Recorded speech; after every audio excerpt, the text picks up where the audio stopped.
नमस्कार मित्रांनो, आज आपण बघणार आहोत मराठीचे काही महत्त्वपूर्ण 30 प्रश्न. तर चला व्हिडिओला सुरुवात करूया. प्रश्न क्रमांक 1. मराठी ही कोणत्या भाषा कुळातील भाषा आहे? तर ऑप्शन आहे द्रविड, आर्य, सेमिटिक आणि तुर्की. तर याचं उत्तर बरोबर काय आहे? तर ऑप्शन बी म्हणजे कोणती? आर्य भाषा ही मराठी भाषेतील कुळ भाषा मानली जाते. प्रश्न क्रमांक 2. मराठी भाषेची लिपी कोणती आहे? तर सगळ्यांना माहिती मित्रांनो, देवनागरी लिपी ही मराठी भाषेची लिपी आहे. मराठी भाषेचे जनक कोण मानले जातात? तर मराठी भाषेचे जनक ऑप्शन सी हेमाडपंत यांना मानले जातात. ऑप्शन क्रमांक 4.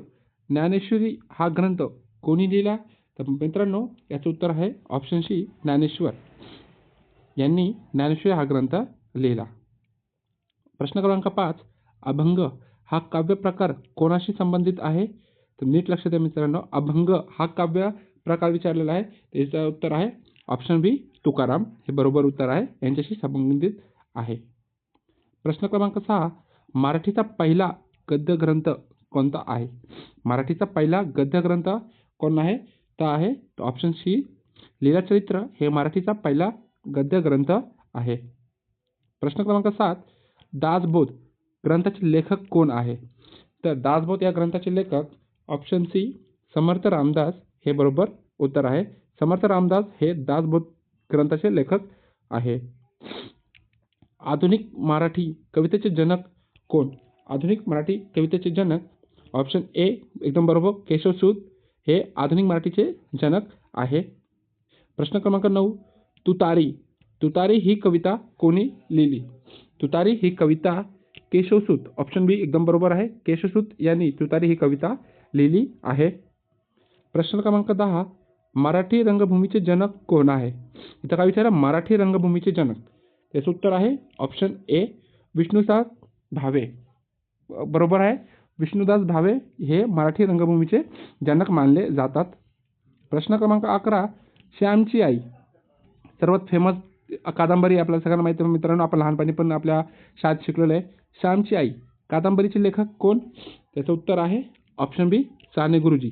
साने गुरुजी हे श्यामची आई या कादंबरीचे लेखक आहे. प्रश्न क्रमांक 12. अलंकार म्हणजे काय? प्रश्न क्रमांक 12. अलंकार म्हणजे काय? तर ऑप्शन सी बरोबर उत्तर आहे याचा भाषेचे सौंदर्य करणं म्हणजे अलंकार होय. प्रश्न क्रमांक 13. सिंहासासारखा पराक्रमी हा कोणता अलंकार आहे? नीट बघा, सिंहासासारखा पराक्रमी हा कोणता अलंकार आहे? याच्यात काय उपमा दिलेली आहे. ऑप्शन बी हे बरोबर आहे. उपमा काय दिले? सिंहासासारखा म्हणजे सिंहासारखा पराक्रमी कोण? म्हणजे उपमा दिलेली आहे. त्याचं उत्तर आहे ऑप्शन बी.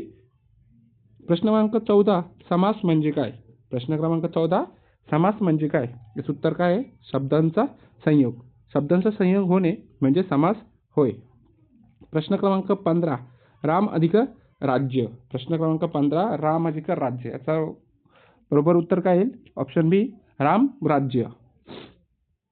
प्रश्न क्रमांक 16. वाक्याचे प्रकार किती असतात? एकदम सोपा प्रश्न आहे आणि हा प्रश्न प्रत्येक कॉम्पिटिटिव्ह एक्झाममध्ये विचारला जाता. वाक्याचे प्रकार किती असतात? तर मित्रांनो ऑप्शन सी उत्तर किती आहे? 4. वाक्याचे प्रकार किती असतात? 4 असतात. प्रश्न क्रमांक 17. मी अभ्यास करतो हे कोणते वाक्य आहे? मी अभ्यास करतो हे कोणते वाक्य आहे? तर विधानार्थी वाक्य आहे मित्रांनो. का? तर मी अभ्यास करतो हे काय विधान आहे. मी अभ्यास करतो हे विधान आहे. प्रश्न क्रमांक 18. तू कुठे जातोस हे कोणते वाक्य आहे? तर प्रश्नार्थी वाक्य आहे मित्रांनो. कोणतं वाक्य आहे? प्रश्नार्थी आहे. का बरं? की शेवटी प्रश्नचिन्ह आहे. आपण त्याला प्रश्न विचारतो ना, तू कुठे जातो म्हणजे हे झालेलं प्रश्नार्थी वाक्य. प्रश्न क्रमांक 19. शब्दांच्या जाती किती आहेत? शब्दांच्या जाती किती आहेत? तर याचं उत्तर बरोबर आहे ऑप्शन सी. शब्दांची जाती किती आहे? तर 8 शब्दांची जाती आहे. प्रश्न क्रमांक 20. नाम म्हणजे काय? नाम म्हणजे काय? याचं उत्तर काय? ऑप्शन बी बरोबर. वस्तूचे नाव दर्शवणारा शब्द. जे वस्तूचे नाव दर्शवायचं. या जगात प्रत्येक गोष्टीला, प्रत्येक व्यक्तीला, प्रत्येक वस्तूला काहीतरी नाम आहे. म्हणजे आपण त्या व्यक्तीला, त्या गोष्टीला काय नामामुळेच ओळखतो. म्हणून वस्तूचे नाव दर्शवणारा शब्द म्हणजे काय? नाम होय. प्रश्न क्रमांक 21. धावतो हा कोणता शब्द प्रकार आहे? धावतो हा कोणता शब्द प्रकार आहे? तर मित्रांनो क्रियापद हा प्रकार आहे, कारण की धावतो. क्रिया काय होते? धावण्याची, म्हणून हे क्रियापद झालं. प्रश्न क्रमांक 22. सुंदर फूल यात सुंदर कोणता शब्द आहे? सुंदर फूल यात सुंदर कोणता शब्द आहे? तर विशेषण. ऑप्शन बी एकदम बरोबर उत्तर आहे मित्र. विशेषण का बरं? सुंदर फूल, फूल कसं आहे? सुंदर. काय दर्शवतं आहे? त्याची विशेषता दर्शवते आहे, म्हणून काय झालं ते? विशेषण. प्रश्न क्रमांक 23. तो हा कोणता शब्द प्रकार आहे? तो हा कोणता शब्द प्रकार आहे? तर मित्रांनो हा काय आहे? ऑप्शन बी बरोबर सर्वनाम. का बरं? की तो, ती, ते, जो, जे हे आपण वापरतो. तो आपण कोणत्या व्यक्तीचं नाव नाही वापरलेलं आहे, तर काय वापरलेलं? तो, म्हणून ते झालं सर्वनाम. प्रश्न क्रमांक 24. आणि हा कोणता शब्द आहे? आणि हा कोणता शब्द आहे? तर मित्रांनो उभयनामी अव्यय. कारण दोन वाक्याला जोडणारा शब्द म्हणजे काय? उभयनामी अव्यय. आपण बोलतो ना, मी आज शाळेत जाईल आणि खूप अभ्यास करेल. दोन वाक्य जोडलं कशामुळे? आणि या शब्दामुळे, मग ते काय झालं? उभयनामी अव्यय. प्रश्न क्रमांक 25. विरामचिन्हे किती प्रकारचे असतात? तर ऑप्शन याचा बरोबर आहे काय? सी. किती प्रकारचे असतात? 8 प्रकारचे असतात. काय? विरामचिन्हे किती प्रकारचे असतात? तर ऑप्शन सी 8 प्रकारचे असतात. प्रश्न क्रमांक 26. हे कोणते विरामचिन्ह आहे? हे कोणते विरामचिन्ह आहे? ते उद्गार चिन्ह आहे. कोणतं चिन्ह आहे? उद्गार चिन्ह. पूर्णविराम कसं राहतं मित्रांनो? डॉट. प्रश्नचिन्ह कसं राहतं? असं. अल्पविराम कसं राहतं? तर असं. उद्गार चिन्ह काय आहे? ते हे. कोणते चिन्ह आहे? उद्गार चिन्ह आहे. प्रश्न क्रमांक 27. समानार्थी शब्द म्हणजे काय? समानार्थी शब्द म्हणजे काय? तर सारख्या अर्थाचे शब्द.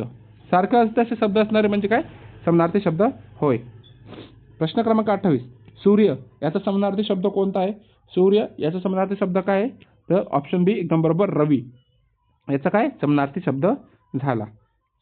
प्रश्न क्रमांक 29. विरुद्धार्थी शब्द म्हणजे काय? विरुद्धार्थी शब्द म्हणजे काय? तर मित्रांनो ऑप्शन सी उलट अर्थ सांगणारा शब्द म्हणजे काय? विरुद्धार्थी शब्द होय. ऑपोजिट सांगणं म्हणजे विरुद्धार्थी शब्द.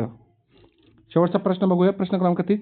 मोठाचा विरुद्धार्थी शब्द कोणता? मोठाचा विरुद्धार्थी शब्द कोणता मित्रांनो? तर लहान. का? हे विरुद्धार्थी विचारलंय. मोठा अपोजिट काय? तर लहान. तर मित्रांनो आपण बघितलं मराठीवरचे 30 महत्त्वपूर्ण प्रश्न जे प्रत्येक स्पर्धा परीक्षेमध्ये विचारले जातात. व्हिडिओ आवडला असेल तर PR डिकोड या चॅनलला सबस्क्राईब करा, जास्तीत जास्त शेअर करा, लाईक करा आणि कमेंटमध्ये जर काही तुम्हाला इश्यू असतील, काही प्रश्न विचारायचे असेल तर कमेंट नक्की करा. तर भेटूया पुढच्या व्हिडिओमध्ये. जय हिंद, जय महाराष्ट्र.